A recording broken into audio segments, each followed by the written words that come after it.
YouTube kanali ishtirokchilari, assalomu alaykum Normurod Kamol she'riyati obunachilari va muxlislari. Eshitilishimizni boshlaymiz. Mulki borliq ichra bir mahal ko'rksizgina olam yaralgan. Bermoq uchun dunyoda sayqal olam aro odam yaralgan. Bo'stoni. Vaqting bo'sh o'tmasin, xushon etib ket.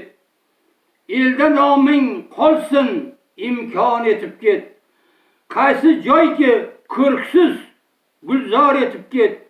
Dillarni hamisha bahor etib ket. Shijoat ko'rsatgin hamisha hardam. G'ayrat shijoatdan yurt bo'lgay ko'rkam. Normurod g'am tog'ini talqon etib ket.